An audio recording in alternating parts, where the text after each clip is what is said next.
Afternoon. এখন আমরা সপরিবারে বেরিয়ে গেছি দুধিয়া নদীতে। কি জন্য বলো তো? আজকে এত ওয়েদার খারাপ ইসলামপুরে, এত মানে গরম বলার বাইরে। তার জন্য আমরা সবাই মিলে বেরিয়ে গেছি দুধিয়ার উদ্দেশ্যে। সঙ্গে কে কে যাচ্ছে বলো তো? আমি, আমার হাজবেন্ড से है, मेरा भैया, बहन और मोती और मेरा बेबी। तो सब लोग जा रहे हैं।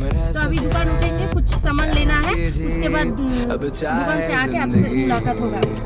তো হঠাৎ প্ল্যান হলো যে আমরা স্প্রাইট খাবো, তার জন্য দাঁড়িয়ে পড়েছি ইশিকাদের দোকানে। সেখান থেকে একটা বড় স্প্রাইট আর গ্লাস নিয়ে নিলাম। আর ভিতরে যাওয়ার পরে বলছিলাম তোমরা সবাই খাবে তো, মানে বাচ্চাদের দেওয়া যাবে তো? ওরা বললো হ্যাঁ সবাই খাবো, বাচ্চাদের দেওয়া যাবে। ওখান থেকে বেরিয়ে পড়লাম। এই জায়গাটা হয়তো তোমরা সবাই চেনো, এটা সোনাপুর আর চোপড়ার মাঝামাঝি জায়গা। এখানে স্বয়ং মহাদেব, আমাদের মহাদেব এখানে বিরাজ করে। তো আমরা সবাই প্ল্যান করলাম যে মহাদেবের দর্শনটা আমরা একা কেন করব, আমাদের বন্ধুদেরও করাই। সব মহাদেব সবার মনের ইচ্ছা পূর্ণ করুক, সবার দিনটি ভালো রাখুক, সবার মঙ্গল করুক। সবাই বলো হর হর মহাদেব। এখান থেকে বেরিয়ে পড়েছি আমরা যেই মানে দুধিয়াতে যাব সেখানকার উদ্দেশ্যে। তো যাই হোক হঠাৎ প্ল্যান হলো যে আমরা জঙ্গলি বাবা মানে টিপুকোলার ভিতর থেকে যাব। তো যাই হোক এই কথাটা অভি বলছিল। তো যেহেতু আমাদের বড় ননদ আর আমার যে বড় ননদের হাজবেন্ড ওরা দিল্লিতে থাকে, ওরা এখানকার পরিবেশটা অত একটা ঘোরেনি, বা এই জায়গাটাতে এত একটা ঘোরেনি। তো ভাবলাম পরিবেশটা ওদের উপভোগ করাতে করাতে নিয়ে যাই। যাই হোক জঙ্গলি বাবার ভিতর থেকে চলে এসেছি। দেখো ওয়েদারটাও যতটা সুন্দর ছিল, যাই ওয়েদারটা আমি তো তোমাদের উপভোগ করাতে পারবো না, আবার জায়গাটা তোমাদের দেখিয়ে দিচ্ছি আমি। জায়গাটা এতটাই সুন্দর ছিল। এখানেও কিন্তু মানে এই জঙ্গলি বাবাতেও কিন্তু স্বয়ং মহাদেব থাকে। তো যাই হোক কোনো একদিন তোমাদের সেই মহাদেবের কাছে নিয়ে যাব। তো এখান থেকে বেরিয়ে পড়লাম। তো যাওয়ার সঙ্গে সঙ্গে ওরা বললো যেহেতু ওয়েদারটা এতটাই সুন্দর এখানে দাঁড়িয়ে যায় কিছুটা সময় কাটাই। যাই হোক সবাই এখানে দাঁড়িয়ে পড়েছি। এখানে ভয়েস দেওয়ার কারণ এটাই হলো আমি এখানে হিন্দিতে কথা বলছিলাম, আর আমার হিন্দি প্রচণ্ডই বাজে, তোমরা হাসবে তার জন্য। ওই যে পিছনে দেখতে পাচ্ছ ওটা পুনিত ভাইয়া, ওটা হলো আমার বড় ননদের হাজবেন্ড। আর যার সাথে লাগছে সে হলো ওর শালি, মানে আমার ছোট ননদ। আর যে বর মাঝখানে এসে তোমাদের একটু হাই বলে দিও, তোমরা ওদের একটু হাই বলে দিও।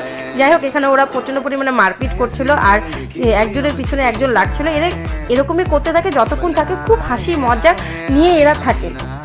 যাই হোক আমাকেও এরা খুব প্রচণ্ড পরিমাণে ভালোবাসে। এখান থেকে বেরিয়ে পড়েছি। আর এই যে দেখতে পাচ্ছ এগুলো বলে কেজিএফ চ্যাপ্টারে দেখা, মানে কেজিএফ যে বইটা আছে চ্যাপ্টার 2-তে দেখা গেছে। যাই হোক আমি জানি না, না জানলে যা হয়।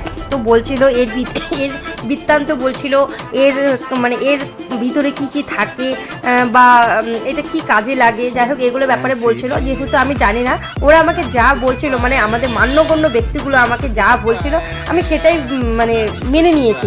কেন কি যেহেতু না জানলে যা হয়। তো যাই হোক আমি ভাবলাম তাহলে একটু ক্যামেরা বন্দি করে নিই। কেজিএফের যেহেতু এটা দেখা গেছে, কেজিএফ বইটা আমি কখনো দেখিনি, বা আমি হ্যাঁ ব্যানার দেখেছি, বাট আমার বইটা দেখে ওটা হয়নি। অবশ্য আমি একটু বইটা একটু কমই দেখি। তো যাই হোক দেখতে দেখতে আমরা যেই লোকেশনে আসবো মানে দুধিয়াতে, সেই দুধিয়াতে চলে এসেছি। এই দুধিয়ার এটা হলো ব্রিজ।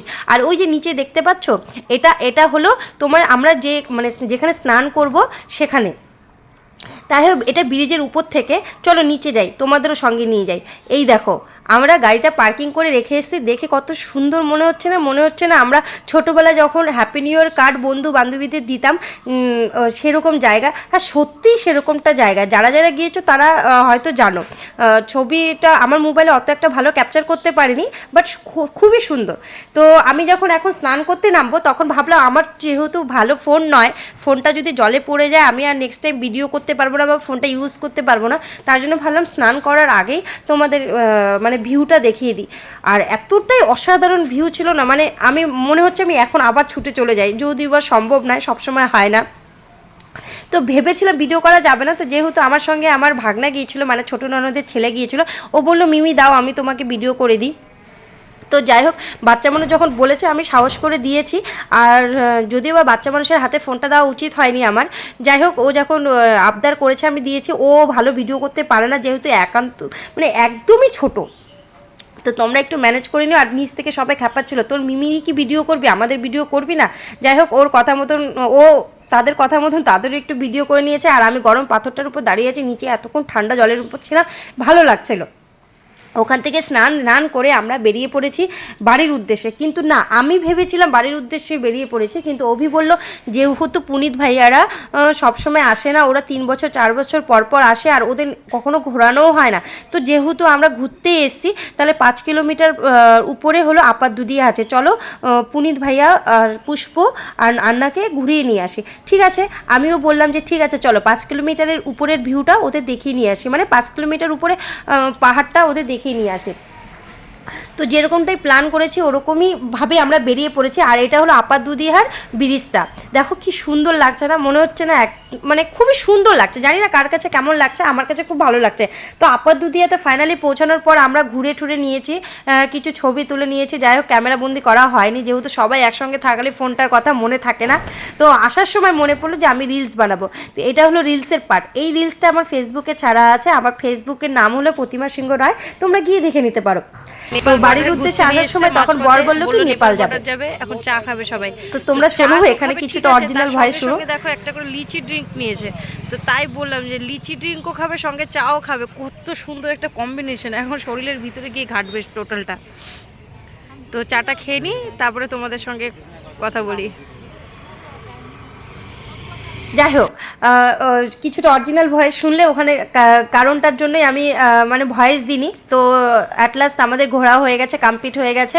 তো এটা হলো রাত্রের পরিবেশ, ওখান থেকে বেরিয়ে পড়েছি অনেকক্ষণ আগেই। তো ভাবলাম ভিডিওটা যখন শেষ করতে হবে শেষ করিনি।